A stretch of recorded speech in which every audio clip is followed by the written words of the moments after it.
हरे कृष्णा। आप सभी का स्वागत है आज की पौष मास की विशेष कथा में। पौष मास भगवान श्री विष्णु और भगवान सूर्य नारायण देव को समर्पित मास है। इस मास में प्रतिदिन प्रातः ब्रह्म मुहूर्त में उठकर स्नान इत्यादि से शुद्ध होकर सूर्य नारायण देव की पूजा अर्चना और उन्हें अर्घ्य देने का विधान बताया गया है। और इसी पवित्र पौष मास में हम श्रवण कर रहे हैं इन पौराणिक कथाओं का। तो चलिए आज की पौष मास व्रत कथा आरंभ करते हैं। इस कथा में हमने पिछली कड़ी में सुना कि किस प्रकार शिव शर्मा नामक ब्राह्मण अपने 5 पुत्रों की पितृभक्ति की परीक्षा कर रहे हैं और उस समय उनके चौथे पुत्र विष्णु शर्मा अपने पिता की आज्ञा से अमृत लेने के लिए स्वर्ग लोक में जा रहे हैं। और उस समय देवराज इंद्र उनके मार्ग में अनेक व्यवधान उत्पन्न करते हैं और इससे क्रोधित होकर विष्णु शर्मा एक भयंकर श्राप देने के लिए तैयार हो जाते हैं। और तभी देवराज इंद्र उनके समक्ष प्रकट होते हैं और उनसे कहते हैं, हे महाप्रज्ञ विप्र, तपस्या, नियम, इंद्रिय संयम, सत्य और शौच के द्वारा तुम्हारी समानता करने वाला और कोई नहीं है। तुम्हारी इस पितृभक्ति से मैं अत्यंत प्रसन्न हुआ हूँ। तुम मेरे सारे अपराध को क्षमा करो और मुझसे कोई विशेष वर मांगो, तुम्हारा कल्याण होगा। ये सुनकर विष्णु शर्मा ने देवराज से कहा, हे देवराज, आपको महात्मा ब्राह्मणों के तेज का विनाश करने की चेष्टा नहीं करनी चाहिए, क्योंकि यदि श्रेष्ठ ब्राह्मण क्रोध में आ जाए तो वह समस्त पुत्र पौत्रों के साथ अपराधी व्यक्ति का संहार कर सकता है। अगर आप यहाँ पर नहीं आए होते तो मैं अपनी तपस्या के प्रभाव से आपके इस उत्तम राज्य को छीनकर किसी दूसरे को ही दे देता, लेकिन आपके आने से मेरा क्रोध शांत हो गया है। अगर आप मुझे वर देना चाहते हैं तो मुझे अमृत प्रदान कीजिए और साथ ही अपने पिता के चरणों में अविचल भक्ति दीजिए। ब्राह्मण देव की बात सुनकर इंद्र ने प्रसन्न होकर अमृत से भरा घड़ा लाकर दे दिया और वरदान देते हुए कहा, हे विप्रवर, अपने पिता के प्रति तुम्हारे हृदय में सदैव अविचल भक्ति बनी रहे। इस प्रकार कहकर देवराज इंद्र ने ब्राह्मण को विदा किया। ब्राह्मण विष्णु शर्मा अपने पिता के पास आकर बोले, हे तात, मैं इंद्र के यहाँ से अमृत ले आया हूँ। इसका सेवन करके आप सदा के लिए निरोगी हो जाइए। शिव शर्मा अपने पुत्र की बात सुनकर अत्यंत संतुष्ट हुए और सभी पुत्रों को बुलाकर कहने लगे, तुम सब लोग पितृभक्ति से युक्त और मेरी आज्ञा के पालक हो, इसलिए प्रसन्नता पूर्वक मुझसे कोई भी वर मांगो। इस भूतल पर जो दुर्लभ वस्तु होगी वो भी तुम्हें मिल जाएगी। ये सब कुछ सुनकर सभी पुत्र एक दूसरे की ओर देखने लगे और फिर उन्होंने उनसे कहा, हे सुव्रत, आपकी कृपा से हमारी माता जो यमलोक को चली गई है वो पुनः जीवित हो जाए। तब शिव शर्मा ब्राह्मण ने कहा, हे पुत्रों, तुम्हारी मरी हुई पुत्र वत्सला माता अभी जीवित होकर हर्ष में भरी हुई यहाँ पर आएगी और उसमें कोई संदेह नहीं है। इतना कहते ही वहाँ पर पुत्रों की माता हर्ष में भरी हुई वहाँ पर आ पहुँची और कहने लगी, हे मेरे सौभाग्यशाली पुत्रों, इस संसार में पुण्यात्मा स्त्रियां इसीलिए पुण्य साधक पुत्र की इच्छा करती है, जिसका कुल के अनुरूप आचरण हो, जो अपने कुल का आधार और माता पिता को तारने वाला हो। ऐसे उत्तम पुत्र को कोई भी स्त्री पुण्य के बिना कैसे पा सकती है। न जाने मैंने कौन कौन से पुण्य किए थे, जिनके फल स्वरूप ये धर्म प्राण, धर्मात्मा और अत्यंत पुण्य भागी महात्मा मुझे पति रूप में प्राप्त हुए और मेरे सभी पुत्र पितृभक्ति में रत हैं। इससे बढ़कर प्रसन्नता की बात और क्या हो सकती है। संसार में पुण्य के बल से ही उत्तम पुत्र की प्राप्ति होती है। मुझे 5 पुत्र प्राप्त हुए हैं, जिनका हृदय विशाल है और जिनमें एक से एक बढ़कर है। इस प्रकार माता के कहने पर पुत्रों को बड़ा हर्ष हुआ और वे अपनी माता को प्रणाम करके कहने लगे, हे माता, अच्छे माता पिता की प्राप्ति भी बड़े पुण्य से होती है। आप सदैव पुण्य कर्म करती रहती हैं। हमारे बड़े भाग्य थे जो आप हमें माता के रूप में मिली,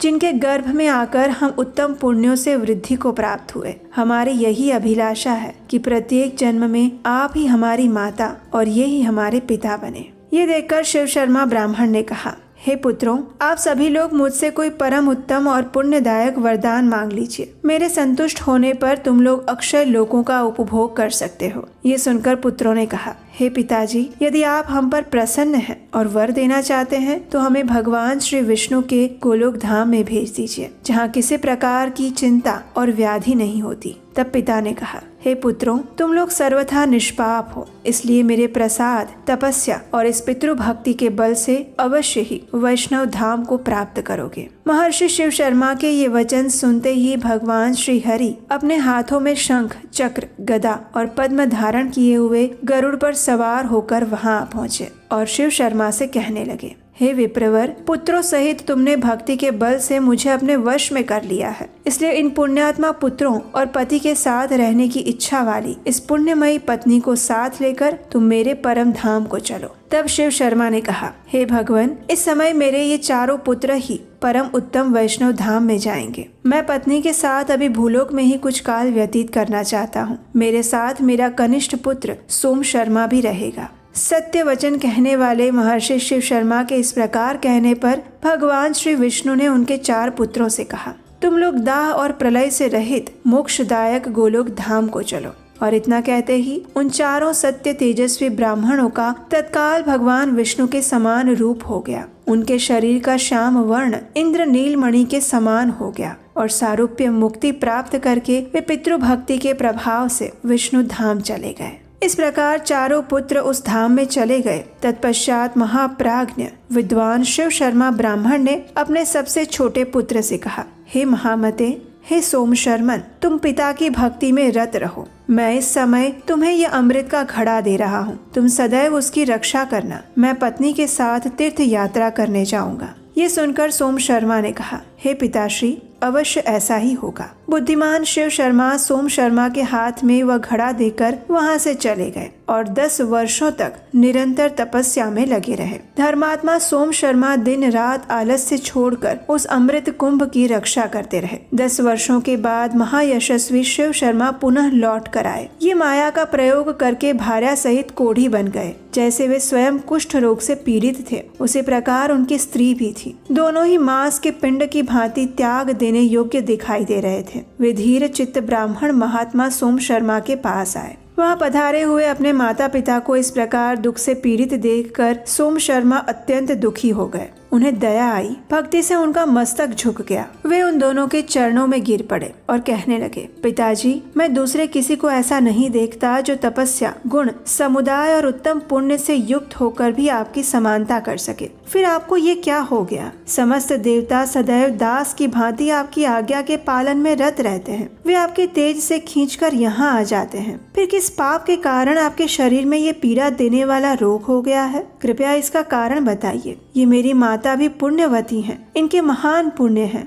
ये पतिव्रत धर्म का पालन करने वाली हैं, जो राग और द्वेष का परित्याग करके भांति भांति के कर्मों द्वारा अपने पतिदेव का पूजन करती हैं। देवताओं की भांति गुरुजनों के प्रति भी जिसके हृदय में आदर का भाव है, वो मेरी माता क्यों इस प्रकार कष्टकारी कुष्ठ रोग का दुख भोग रही है? ये सब सुनकर शिव शर्मा ब्राह्मण ने कहा, हे महाभाग, तुम शोक मत करो। सबको अपने कर्मों का फल भोगना ही पड़ता है। मनुष्य प्रायः अपने पाप और पुण्यमय कर्मों से युक्त होता है। इसलिए अब तुम हम दोनों रोगियों के घावों को धोकर साफ करो। पिता के ये वचन सुनकर महायशस्वी सोम शर्मा ने कहा, हे पिताजी, आप दोनों ही पुण्यात्मा हैं। मैं आपकी अवश्य सेवा करूंगा। माता पिता की सेवा के सिवा मेरा और कर्तव्य ही क्या है? इस प्रकार कहकर सोम शर्मा उन दोनों के दुख से दुखी होते हुए अपने माता पिता की सेवा करने लगे। उनके मल मूत्र और कफ आदि धोते रहे। अपने हाथ से उनके चरण पखारते और दबाया करते। उनके रहने और नहाने आदि का प्रबंध भी वे पूर्ण भक्ति के साथ करते।